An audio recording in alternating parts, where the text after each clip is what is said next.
Hi everyone. In this video, you are going to learn chapter number 21, Software Quality Metrics of unit number 6. As you can see, this is the chapter outline and here you have to learn the following points. So now let us look at first one, objectives of quality measurement. Objectives of quality measurement. The main objectives of software quality metrics. Before starting these objectives, let us look at the basic of metrics and measurement. હવે જુઓ measurement અને matrix જે છે શું છે actually પહેલાં તો એનો આઈડિયા આપણને ક્લિયર હોવો જોઈએ. તો મેઝરમેન્ટ જે છે so measurement is a common and necessary practice for understanding, controlling and improving our environment.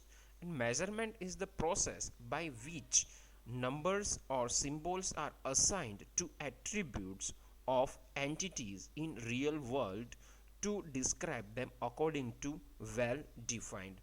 બીજું આ તો થઈ ડેફિનેશનની વાત કે મેઝરમેન્ટ શું છે, બટ એક્ઝામ્પલ લઈએ આપણે. તો સપોઝ આપણે કોઈ શોપમાં જઈએ છીએ. If you are moving to any shop and compare the prices of one item to other, એક આઇટમની પ્રાઇસ જે છે એને આપણે કમ્પેર કરીએ છીએ બીજા સાથે, મતલબ કે આપણે કંઈક એનું મેઝરમેન્ટ લઈએ છીએ, માપ લઈએ છીએ. એક પ્રોડક્ટ જે છે એનું મેઝરમેન્ટ બીજા પ્રોડક્ટ સાથે લઈએ છીએ. In the clothing store we contrast sizes.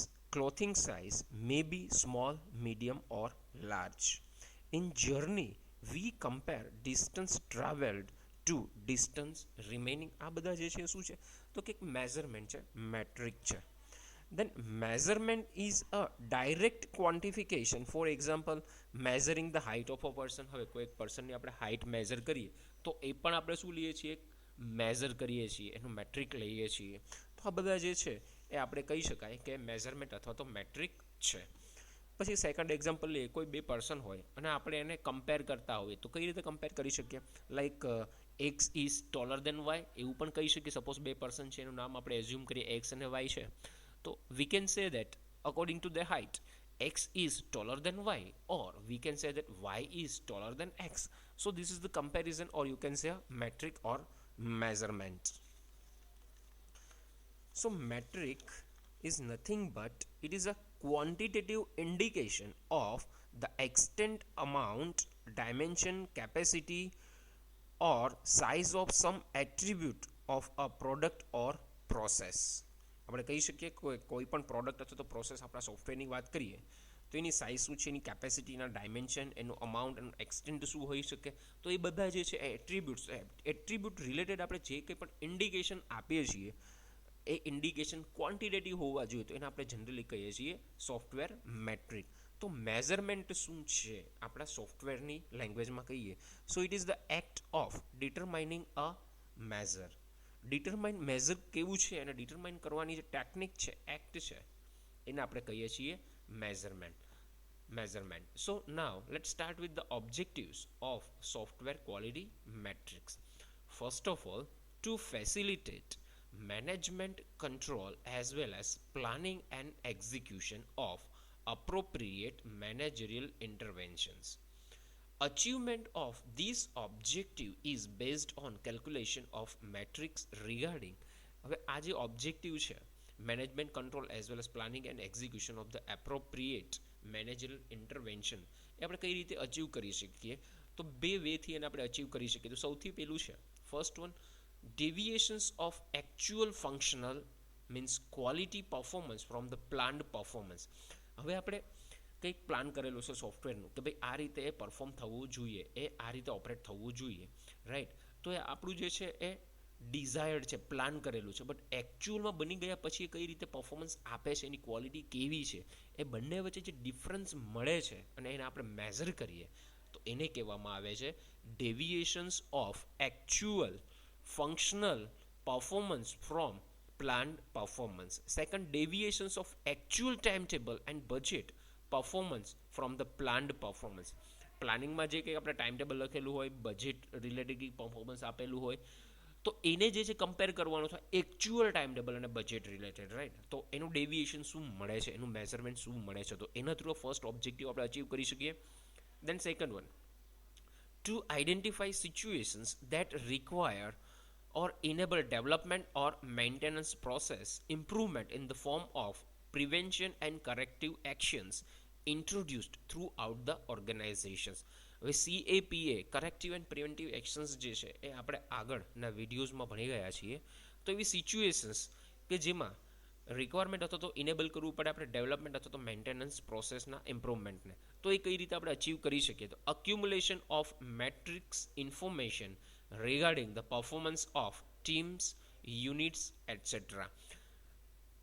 હવે જે અહીંયા પરફોર્મન્સ આપણે ફાઇન્ડ કરવાનું છે એ ટીમ રિલેટેડ, ટીમમાં કેટલા મેમ્બર્સ છે, તો મેમ્બર હોય તો મેમ્બર્સનું પરફોર્મન્સ કેવું છે, અથવા તો યુનિટ હોય કોઈ સ્પેસિફિક તો એ પૂરેપૂરા યુનિટનું પરફોર્મન્સ કેવું છે, એને રિલેટેડ જે કંઈ પણ મેટ્રિક્સ મળે છે એને અક્યુમ્યુલેટ કરીને in order for the selected quality metrics to be applicable and successful, both general and operative requirements are presented in the following frame. હવે જુઓ અહીંયા જે છે તમને જનરલ રિક્વાયરમેન્ટ અને ઓપરેટિવ રિક્વાયરમેન્ટ્સ આપેલી છે મેટ્રિક રિલેટેડ. તો મેટ્રિક રિલેટેડ રિક્વાયરમેન્ટ્સ પૂછે તો અહીંયા જે કંઈ પણ આપી છે એ તમારે લખવાની થશે in examination point. So first general requirement and these are the explanations. So first relevant. Relevant means related to an attribute of substantial importance. Relevant નો મતલબ ખ્યાલ છે કે કોઈ સ્પેસિફિક એટ્રીબ્યુટ રિલેટેડની જ વાત થતી હોય. Then valid. Valid means the measures the required attributes. મતલબ કે જે જરૂરી એટ્રીબ્યુટ્સ છે એનું જ મેઝરમેન્ટ લેવામાં આવે. Then reliable. હવે reliable શું થાય? Produces similar results when applied under similar conditions. હવે જો રિલાયબલનો મતલબ શું થાય કે ભાઈ વિશ્વાસુ છે. કોઈ સિસ્ટમ આપણે સોફ્ટવેર પરચેસ કરતા હોય તો સોફ્ટવેર જે છે રિલાયબલ છે એવું કઈ રીતે કહી શકીએ? તો કે સપોઝ એ જે છે કોઈ સ્પેસિફિક કન્ડિશનમાં જે રીતે બિહેવ કરતું હોય એવું જ બિહેવ એના જેવી જ બીજી કન્ડિશનમાં પણ એ બિહેવ કરવું જોઈએ, તો એને આપણે કહી શકીએ કે રિલાયબલ છે. જે એકવાર સોફ્ટવેર આઉટપુટ તમને આપે છે કે ભાઈ સ્પેસિફિક આઉટપુટ તમને મળી ગયું, તો એ જ આઉટપુટ પછી પણ તમે જ્યારે યુઝ કરો સેમ કન્ડિશનમાં, સેમ એન્વાયરમેન્ટ, સેમ સિચ્યુએશનમાં પણ સેમ આઉટપુટ મળવું જોઈએ, તો એને આપણે કહીએ છીએ reliable. Then કમ્પ્રિહેન્સિવ.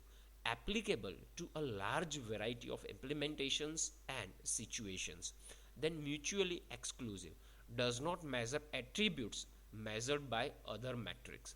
Then operative requirements. હવે ઓપરેશન રિલેટેડ એની રિક્વાયરમેન્ટ શું હોઈ શકે? And these are the explanations. First, easy and simple. The implementation of the matrix data collection is simple and performed within the minimal resources. હવે metric data collection જે છે એ implement કરવું કેવું હોવું જોઈએ? તો કે સિમ્પલ હોવું જોઈએ અને મિનિમલ રિસોર્સિસ થ્રુ એ પરફોર્મ થવું જોઈએ. Then does not require independent data collection. હવે આના માટે કોઈ ઇન્ડિપેન્ડન્ટ ડેટા કલેક્શનની રિક્વાયરમેન્ટ હોતી નથી. Metric data collection is integrated with other project data collection systems. હવે બધાને એક જ સાથે મૂકવામાં આવે છે પ્રોજેક્ટમાં. For example employ attendance, wages, cost accounting, etc. In addition to its efficiency aspects, these requirement contributes to coordination of all information systems serving the organization. આ બધી અલગ અલગ એટ્રીબ્યુટ્સ જે છે બધા એક જ સાથે મૂકવામાં આવે છે પ્રોજેક્ટમાં, કે એના માટે કોઈ અલગથી કંઈ વસ્તુ મૂકવામાં આવતી નથી ને એકબીજા સાથે એ કોઓર્ડિનેટ થવા જોઈએ, કન્ટ્રીબ્યુટ થવા જોઈએ. Then immune to bias, the interventions by interested parties. In order to escape the expected result of the analysis of the matrix, it is expected that interested persons will try to change the data and by doing so improve their record. Such actions obviously bias the relevant matrix. Immunity is achieved mainly by choice of matrix and adequate procedures. હવે જુઓ અહીંયા કેવું મળશે, કોઈ interested party હોય કે ભાઈ એ શું કરે છે, ઇન્ટરવેન્શન મતલબ કે કંઈ ને કંઈ ડેટા ચેન્જ કરવું હોય તો એ ચેન્જ કરી શકે છે, બટ એનાથી પણ આ બધું જે છે એ સેફ રહેવું જોઈએ. જે મજા આવે કોઈ ચેન્જ કરી શકવા જોઈએ નહીં ડેટાને, મતલબ કે એ સેફ હોવું જોઈએ. So it was all about the software quality measurement objectives. Now we are going to discuss the classification of software quality metrics. હવે પ્રીવિયસ વિડીયોમાં પ્રીવિયસ જે ટોપિક જોયો એમાં શું હતું, એ ઓબ્જેક્ટિવ્સ ઓફ ક્વોલિટી મેઝરમેન્ટ હતું, અને હવે જે આપણે ડિસ્કસ કરવા જઈ રહ્યા છીએ એ છે classification of software quality matrix. મતલબ કે સોફ્ટવેર ક્વોલિટી મેટ્રિક્સ જે છે એને કઈ રીતે ગ્રુપ આપી શકાય, એનું ક્લાસિફિકેશન કઈ રીતે થઈ શકે. Software quality matrix can fall into a number of categories. However, we use a two-level system. The first classification category distinguishes between life cycle and the other phases of the software system. હવે generally જે software quality matrix જે છે એને આપણે બે લેવલમાં આપણે એને ડિવાઈડ કરી શકીએ છીએ. ટુ લેવલ સિસ્ટમમાં એને કેટેગરી આપી શકાય છે. તેમાંથી ફર્સ્ટ જે છે એ એસડીએલસી રિલેટેડ છે, અને સેકન્ડ જે છે એ કંઈક આ રીતે છે, મેઝરમેન્ટ રિલેટેડ. તો ફર્સ્ટ આપણે જોઈએ એસડીએલસી રિલેટેડ, તો process matrix related to the software development process. તો એક ક્લાસિફિકેશન જે છે એમાં એસડીએલસી રિલેટેડ, તો એસડીએલસીમાં આપણને ખબર છે એનાલિસિસ સ્ટાર્ટ થાય છે અને ફાઇનલી એ ઇમ્પ્લિમેન્ટેશન અને મેન્ટેનન્સમાં ખતમ થાય છે. તો જ્યારે હવે આપણે વાત કરીએ એનાલિસિસથી લઈને ડેવલપમેન્ટ પ્રોસેસ સુધી, એ બધું એકમાં આવશે ને પછી આવશે એ બધું કહેવાશે પ્રોસેસ મેટ્રિક્સ, રાઈટ. સો એનાલિસિસથી લઈ અને ડેવલપમેન્ટ સુધી જે કંઈ પણ આપણે મેઝર કરીએ છીએ એ બધું આવે છે પ્રોસેસ મેટ્રિકમાં, અને પછી આવે છે પ્રોડક્ટ મેટ્રિક્સ. તો પ્રોડક્ટ મેટ્રિક્સ મતલબ કે જ્યારે કસ્ટમરની સાઇટ ઉપર ફાઇનલી ઇન્સ્ટોલ થઈ જાય ત્યારે એને પ્રોડક્ટ કહેવામાં આવે છે, અને એને રિલેટેડ મતલબ કે મેન્ટેનન્સ રિલેટેડ જે કંઈ પણ મેટ્રિક્સ યુઝ કરીએ એને કહેવાય છે product metrics. So first clear, process metric મતલબ કે related to software development process, એનાલિસિસથી લઈ અને ડેવલપમેન્ટ ટેસ્ટિંગ સુધી. અને પછી આવે product metrics and it is related to maintenance.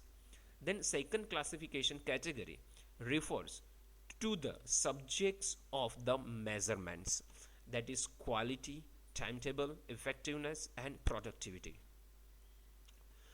These items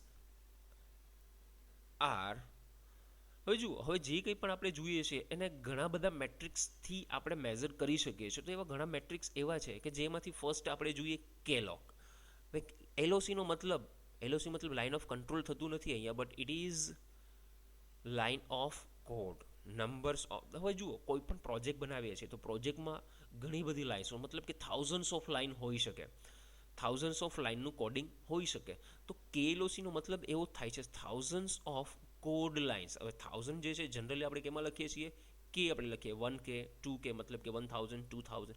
2019 છે તો જનરલી આપણે લખતા 2K19, મતલબ કે 2019. તો કે મતલબ થાઉઝન્ડ્સ અને એલઓસી મતલબ કોડ લાઇન્સ. તો એનો રેફરન્સ કંઈક આ રીતનો મળે છે. સો ફર્સ્ટ જોઈએ KLOC, મતલબ કે thousands of code lines. This classic metric measures the size of software by thousands of code lines. હવે કોઈ પણ પ્રોજેક્ટ હોય, કોઈ પણ તમે પ્રોગ્રામ બનાવતા હોય તેમાં લાઇન્સ જે છે, કોડની લાઇન્સ એ ઘણી બધી હોઈ શકે છે. તો ફર્સ્ટ મેઝર એવું કહે છે કે ક્લાસિક મેટ્રિક મેઝર જે છે એ કયું છે, software related size of software. તો સોફ્ટવેરની સાઇઝ જે છે આપણે મેઝર, જેમ કે ક્લોથની તમે મેઝર કરીએ છીએ તો એ રીતે સોફ્ટવેરની નથી થતી, બટ સોફ્ટવેરની સાઇઝ મેઝર આપણે કોડ લાઇન્સ ઉપરથી કરીએ છીએ.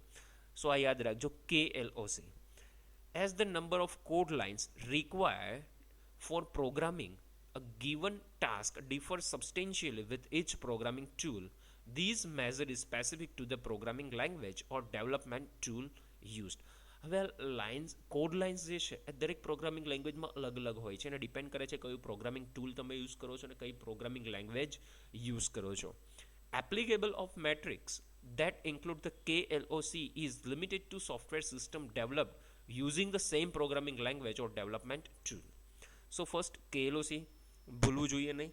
Then function points, a measure of the development resource, that is human resource required to develop a program based on the functionality specified for the software system. અહીંયા જે વાત કરવાની છે human રિસોર્સિસની વાત કરવામાં આવે છે, જે કોઈ પણ પ્રોગ્રામને ડેવલપ કરવા માટે જરૂરી છે.